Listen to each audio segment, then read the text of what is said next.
Bonsoir à tous, vendredi 23 février, bienvenue dans le 7-8 l'hebdo, c'est l'émission de TV78 pour revenir sur l'essentiel de l'actualité de la semaine. Tout de suite, les titres de cette édition. C'est la meilleure année enregistrée depuis 10 ans. Le tourisme a battu des records en 2017 en Ile-de-France. Les chiffres ont été dévoilés hier, jeudi, par le comité régional du tourisme. 49 millions de visiteurs se sont rendus sur le territoire francilien. Reportage. Témoin de cette bonne santé du secteur, le domaine du château de Versailles qui a enregistré une hausse de 15% de fréquentation.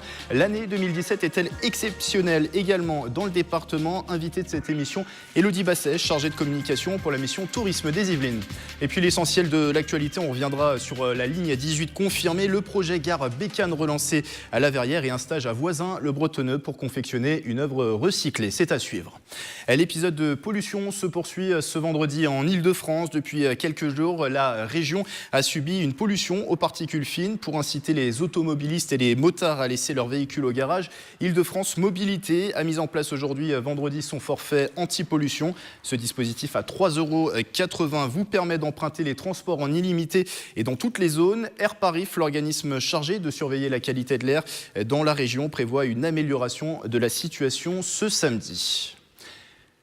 La grève des facteurs reconduite ce vendredi à Saint-Quentin en Yvelines. Depuis 4 jours, la distribution du courrier est perturbée sur le territoire. À l'appel de la CGT, plusieurs dizaines d'agents sont mobilisés pour dénoncer leurs conditions de travail et s'opposer au projet de réorganisation voulu par la direction. 12 postes seraient ainsi menacés sur le bassin de l'agglomération, selon les grévistes. Écoutez leurs représentants au micro de Nicolas Kirillovitz. Tous les 2 ans, on subit des réorganisations qui suppriment environ 10% du personnel. Si on pouvait entendre que les réorganisations étaient absorbables il y a 10 ans, aujourd'hui, force est de constater que les facteurs ils n'arrivent déjà plus à rentrer à l'heure. Avant, on avait le temps de faire du social, on avait le temps de faire bien notre travail. Aujourd'hui, on voit qu'on monnaie le côté social, qu'on demande aux personnes âgées de payer si jamais ils veulent que le facteur discute avec eux. Du jamais vu depuis 10 ans après des temps moroses, l'Île-de-France a connu en 2017 une année record en termes de tourisme. Ce chiffre en témoigne, 33,8 millions de touristes sont descendus dans les hôtels du territoire l'an passé. Le comité régional du tourisme a révélé ces dernières données hier jeudi. Et la grande couronne francilienne a grandement contribué à cette belle reprise. Sujet de Via Grand Paris. Disney, le musée du Louvre et le château de Versailles. Voici le top 3 des lieux les plus fréquentés par les touristes en 2017 en Île-de-France. La Tour Eiffel arrive en 4e position. Toutes ces destinations sont en progression. Versailles a ainsi accueilli 15% de visiteurs de plus qu'en 2016, avec 7 700 000 visiteurs. La grande couronne parisienne attire de plus en plus de touristes. C'est d'ailleurs une des ambitions du comité régional du tourisme, développer l'offre en dehors de la capitale. On sait que Paris est une pépite, donc tout cela nous conforte. Il n'empêche que c'est un lieu d'entrée pour l'activité touristique de notre région de France. Et vous avez également dans toute la région Île-de-France des pépites peu connues, méconnues ou inconnues. Et il faut les faire en sorte connaître. C'est un des objectifs du comité régional du tourisme. La région Île-de-France a défini en novembre dernier 15 territoires prioritaires en matière de tourisme, parmi lesquels Auvers-sur-Oise avec les impressionnistes, ou moins connus encore, comme hier dans l'Essonne, avec la villa du peintre Gustave Caillebotte, récemment restaurée. Embellie du tourisme en Ile-de-France, la grande couronne francilienne, vous l'avez vu, qui a contribué à cette bonne phase. Pour parler justement du secteur dans les Yvelines, le secteur du tourisme, Élodie Basset avec moi en plateau. Bonsoir. Bonsoir. Vous êtes la chargée de communication à la mission tourisme du département des Yvelines. Alors on l'a vu dans ce sujet, plus 15% de visiteurs l'an passé au domaine du château de Versailles. 7,7 millions de visiteurs se sont rendus sur place en 2017. Alors c'est le 2e site le plus visité en Ile-de-France, derrière le musée du Louvre, devant la Tour Eiffel. Alors on ne compte pas dans ce classement Disneyland qui n'a pas fourni ces derniers chiffres. Les Yvelines, on peut le dire, Élodie Basset, c'est l'une des locomotives du tourisme en Ile-de-France. En effet, on peut le dire, les Yvelines sont le poumon vert de l'Île-de-France.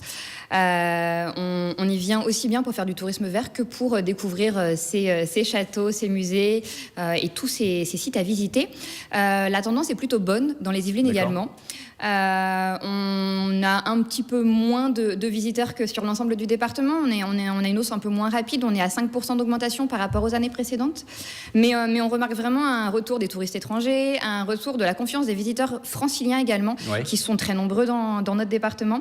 Et notre souhait, nous, désormais, ça serait qu'ils séjournent encore plus dans le département, qu'ils ne viennent pas seulement au château de Versailles, mais qu'ils se diffusent sur l'ensemble du département. Alors, on va avoir l'occasion d'en reparler. Vous le disiez, plus 5% d'arrivées sur le territoire, non, plus 5% de nuitées hôtelières sur le territoire. On parle finalement d'une bonne année. On ne va pas dire une année record pour les Yvelines, mais c'est une bonne année en matière de tourisme. C'est pas une année record parce que 2014 restera l'année record, mais c'est une année qui restera référence en matière de tourisme par rapport aux années précédentes qui ont connu tous les mauvaises choses qu'on a pu voir et qui ont engendré des retours négatifs comme les attentats, les intempéries, les crues, etc. et les mouvements sociaux qu'on a connus en 2017 est une bonne année pour l'hôtellerie et pour les sites touristiques qui ont pour la grande majorité connu beaucoup plus de visiteurs dans leur site. Oui, parce que vous l'avez dit, 2017, ça fait suite à une année 2016 catastrophique, la menace terroriste, vous avez également parlé des crues, des épisodes météorologiques. Ça explique qu'il y a une reprise aussi cette année, ça fait suite à une année catastrophique finalement en 2017. Oui, les chiffres étaient très mauvais en 2017, surtout pour la fréquentation étrangère, mais également pour les franciliens qui n'osaient plus se déplacer finalement en Ile-de-France. L'été avait été catastrophique, il y avait eu des crues au mois de juin. Cette année, bien que l'été ne fut pas exceptionnel, on a vraiment une très bonne fréquentation dans l'ensemble des sites touristiques. Et comment on l'explique, à votre avis, cette embellie, ce renouveau du tourisme en 2017 ? Une volonté. De nombreux événements également, des nouveautés, des réouvertures. On a le château de Rambouillet qui a réouvert en septembre dernier, le château de Versailles qui a toujours ses grandes zones nocturnes, mais qui a lancé également des événements sur la période hivernale. C'était une grande nouveauté et ça a fait revenir beaucoup de franciliens également au château de Versailles.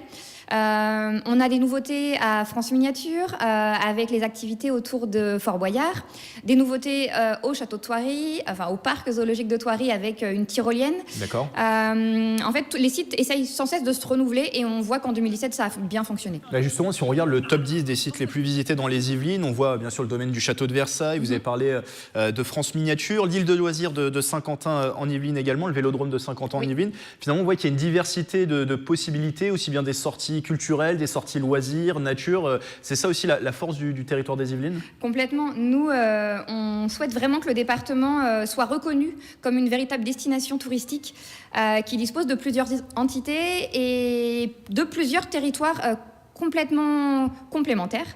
On peut voir plein de choses dans les Yvelines. On a un territoire qui est très campagne. On a une offre muséale et patrimoniale qui est très très riche. Oui. On a également des bords de Seine qui sont une grande offre à valoriser et qui était le terrain préféré des impressionnistes. On peut aussi déambuler dans des villes historiques et patrimoniales. On peut aller dans les fermes pédagogiques à la rencontre des agriculteurs, goûter de très bons produits locaux. Et on peut également faire du vélo dans les Yvelines. C'est une action qu'on met vraiment en avant au sein du département. Beaucoup de balades en vélo possible. On va peut-être d'ailleurs voir la carte. Vous avez publié votre carte touristique de 2018. Voilà, on la voit apparaître à l'écran. Elle vient juste de sortir. Oui, elle est disponible au sein du département et également très prochainement dans tous les offices de tourisme du département. Et on y valorise les grands itinéraires pédestres et les grands itinéraires cyclables parce qu'on en a 3 grands, un en construction et 2 qui sont bien implantés et qui nous permettent de traverser le département, rejoindre le Mont-Saint-Michel, rejoindre Londres et bientôt rejoindre Le Havre en passant par les Yvelines. Vous disiez un mot sur ça tout à l'heure, la clientèle étrangère qui revient en 2017 dans les Yvelines, c'est une tendance aussi à noter. Oui, elle revient. On voit plus 34% de Chinois. Ils avaient disparu avec les attentats. Ils reviennent vraiment. Les Belges reviennent, les Allemands également. Et on s'étonne un petit peu, la plus grande progression revient aux Suisses, qui reviennent également dans les Yvelines avec plus 36% juste avant les Chinois. Alors vous disiez, ces beaux chiffres pour le tourisme en 2017, ils sont dus à une volonté. Quelle politique justement est menée par le département des Yvelines en matière de tourisme? Qu'est-ce qu'il faut noter? Alors en effet, le département a souhaité réintégrer l'ancien comité départemental du tourisme des Yvelines et il s'est lancé dans une politique de renouvellement et de développement de l'offre touristique via des missions d'ingénierie, de conseil et d'accompagnement des porteurs de projets et des professionnels sur le territoire. On est vraiment sur une nouvelle politique qui souhaite améliorer l'offre et en développer une nouvelle également pour pas rester sur nos acquis et pour justement développer toujours cette fréquentation touristique. Un mot peut-être sur le rapprochement aussi Yvelines-Hauts-de-Seine qui sont rapprochés au sein d'un établissement public interdépartemental. Il y a une politique commune en matière de tourisme qui a été mise en place. Qu'est-ce qu'il faut retenir? Qu'est-ce que ça permet cette politique commune? En effet, une politique commune a été votée en juin dernier et ça nous permet de travailler mieux ensemble sur des thématiques qui sont communes, comme le tourisme d'affaires.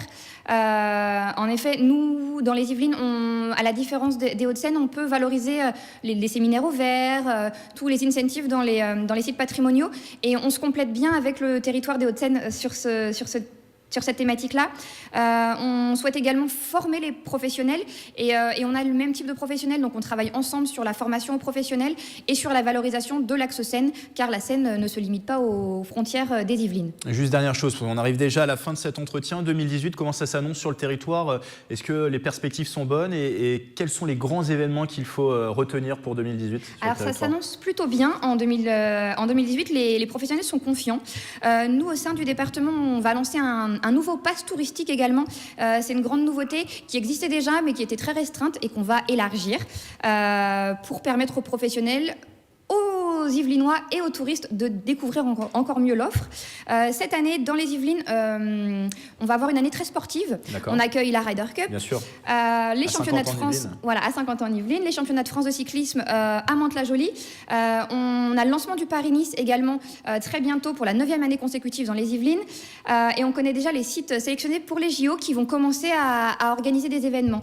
On aura également un grand événement impérial au domaine de Rambouillet, alors plutôt sur la seconde partie de l'année, et sans cesse des festivals, de grandes expositions, des visites théâtralisées dans l'ensemble des sites touristiques qui cessent de se renouveler. Et tous ces événements, bien sûr, vous pouvez les retrouver sur le site tourismeyvelines.fr qui s'affiche en bas de l'écran. Merci Elodie Basset d'avoir été avec nous. Merci beaucoup. Je rappelle, chargée de communication à la mission tourisme du département des Yvelines.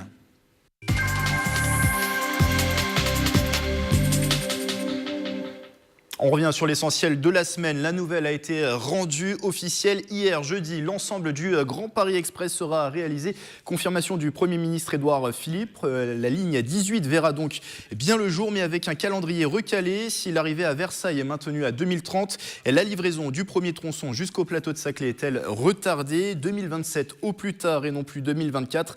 En attendant, de nouvelles circulations en site propre seront mises en place entre Massy et Saint-Quentin en Yvelines. Le président de Saint-Quentin en Yvelines, justement, Jean-Michel Fourgousse, n'a pas caché sa déception après ces annonces. D'après lui, les retards de livraison vont nuire au développement du cluster Paris-Saclay. Il était l'invité du 7-8 journal hier, jeudi 22 février.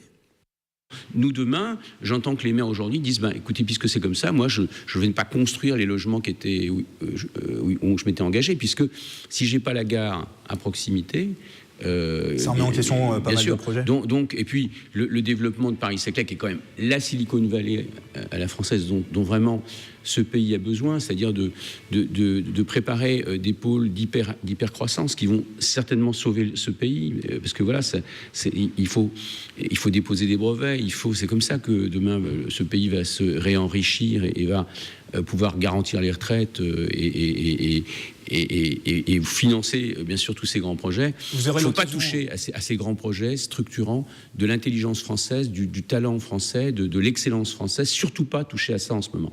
La ligne 18 qui a fait beaucoup parler d'elle ces dernières années était même un temps évoqué la possibilité d'avoir 2 gares sur le territoire de Saint-Quentin en Yvelines. Le passage également en souterrain envisagé du côté de Voisins le Bretonneux. Retour dans le passé dans nos archives avec Nicolas Kirillovitz. On passe pour l'instant au fait du jour, le Grand Paris Express. Le verdict est tombé. En 2013, déjà, la rédaction de TV78 faisait sa une sur le Grand Paris Express.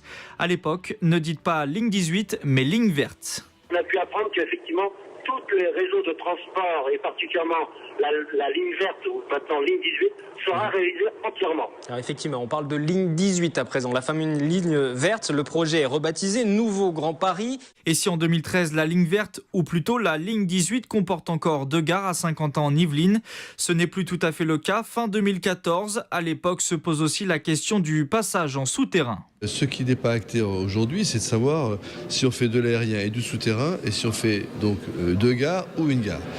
Le problème, c'est que l'enveloppe financière est, elle, figée. Finalement, le schéma avec une gare sera validé, mais c'est alors le tracé qui pose problème. À Voisins-le-Bretonneux, on s'inquiète du passage de la future ligne sous un quartier de la ville. Il y a beaucoup de maisons où il y a des micro-pieux à 15-20 mètres de profondeur. Et donc, forcément, les gens sont inquiets, et c'est logique, sur le devenir de leur maison si on creuse en dessous. Suite à l'enquête publique réalisée en 2016, la Société du Grand Paris retiendra finalement le passage près du golfe national à Guyancourt.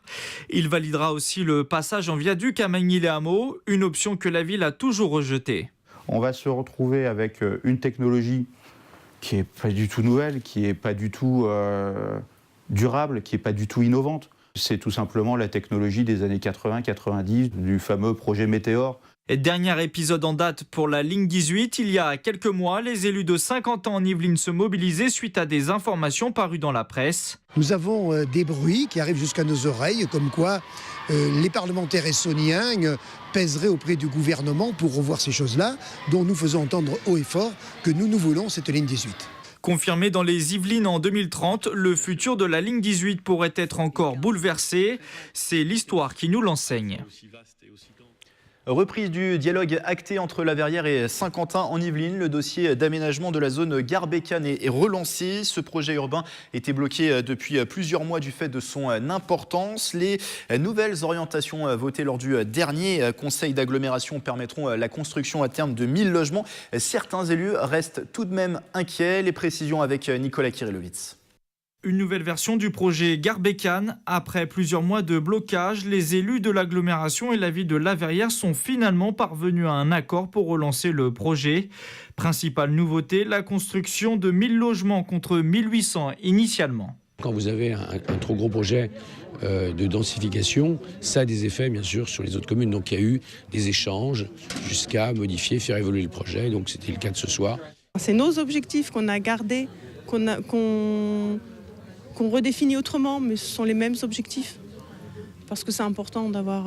on a été élu sur un programme, on n'a pas été élu sur un autre programme. Adoptées en conseil communautaire, les nouvelles orientations du projet ont suscité de vives discussions entre les élus. Et je rappelle que le seul axe structurant routier de la ZAC des Bécanes, ce sera la départementale 13. 5 des 6 conseillers communautaires de Maurepas se sont abstenus pour cette délibération, inquiets notamment des répercussions d'un tel projet pour leur ville. Je m'inquiète en tant que maire de Maurepas sur les impacts qu'auront ces aménagements sur la ville dans le futur.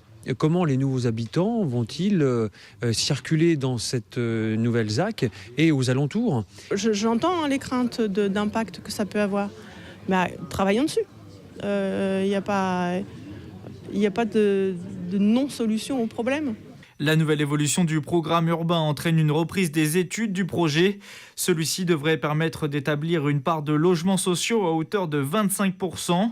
Aucun calendrier, en revanche, n'est encore fixé pour le début des travaux. C'est en ce moment les vacances d'hiver, une première semaine de congé qui a été l'occasion pour des jeunes de Voisins-le-Bretonneux de créer des sculptures et ce à base de matériel recyclé. Des jouets, des pieds de micro ou même des panneaux de signalisation ont été utilisés. Un atelier mené par une artiste vicinoise qui s'inscrit dans la démarche de développement durable menée par la commune. Mélanie Poquet et Quentin Lefrère. Soudés, coupés, cloués.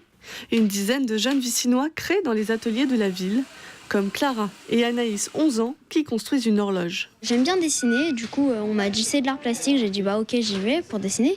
C'est totalement différent mais ça m'a beaucoup plu. C'est de se dire que par exemple des touches de clavier ça peut se retrouver en personnage, enfin c'est donner une nouvelle vie aux objets quoi, c'est bien. Elles font du récupart, de l'art avec des objets de récupération. Un atelier pensé par la commune et le conseil municipal des jeunes.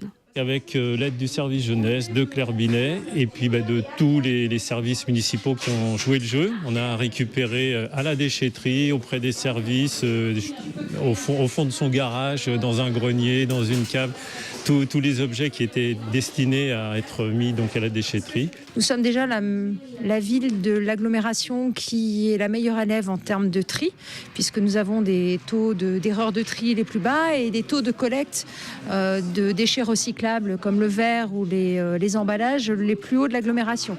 Les créations seront exposées lors du salon Imagine dès le 7 avril. Le week-end dernier se tenait la 2e édition de la Coupe de danse sportive à Versailles. C'était à Versailles, des centaines de danseurs s'étaient donné rendez-vous, donc 4 membres d'une même famille, les parents et leurs enfants. Ils ont débuté il y a seulement 3 ans la danse, mais c'est devenu aujourd'hui une passion. Rencontre signée Mélanie Poquet et Patrick Jacques de Dixmude. Tariq, Birgit, Tara et Liam, 4 membres d'une même famille et une même passion, la danse. Une découverte toute nouvelle pour eux, leur premier pas de danse sportive, ils les font il y a seulement 3 ans. J'ai tout d'abord fait des sports tels le rugby ou le football, je suis même passé par le handball. Et puis ensuite j'ai décidé de développer beaucoup plus mon côté artistique.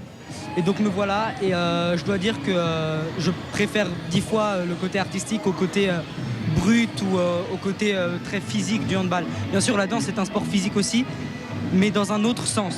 C'est plus de la concentration. Ce qui me plaît avant tout, c'est les moments qu'on passe ensemble. C'est que c'est vraiment une activité familiale, donc un partage très fort. On partage beaucoup de choses, beaucoup de plaisir, beaucoup de passion, parfois un peu d'énervement aussi. Mais c'est avant tout un moment à passer ensemble. Une passion devenue dévorante. Birgit est la présidente de leur club, le Duo Dance Club de Colombes. Tariq en est le vice-président. Ils pratiquent tous les 4 les danses standards et latines.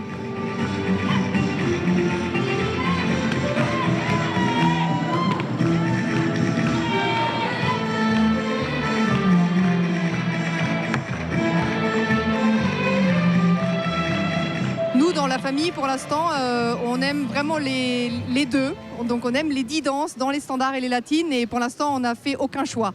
Il est probable avec l'âge, en général, que les seniors, en général, à un moment, se concentrent plus sur les danses standards que sur les danses latines.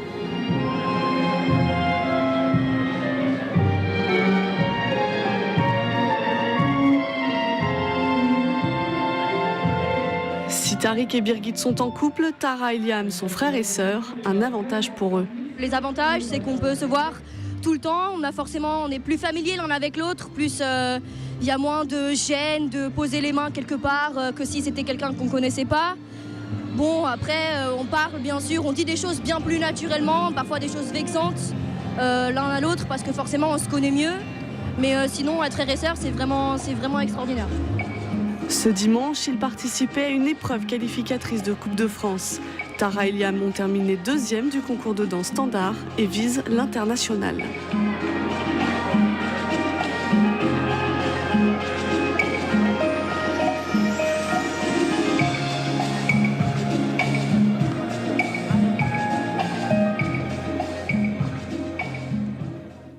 La Coupe de France de danse sportive, donc c'était le week-end dernier à Versailles. Allez, on referme cette émission sur une fête déjantée. Bruit de moteur et odeur de gasoil ont envahi le Vélodrome national de Saint-Quentin en Yvelines. C'était la 8e édition de la Butage Party, une soirée folle mêlant course de moto et concert. Retour avec Mélanie Poquet.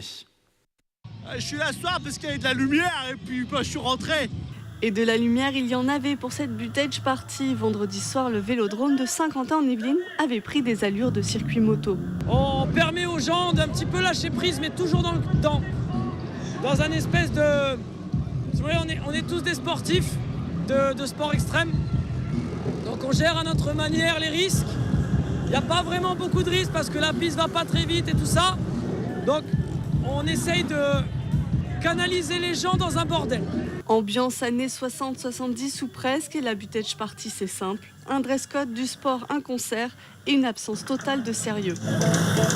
Je suis un prix Nobel de débilité et entre prix Nobel on se comprend et on s'est tous rejoints ici ce soir. Et super bonne ambiance, voilà, c'est gentillet et c'est cool.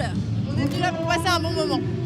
Super, il y a de l'ambiance, de belles images, c'est top.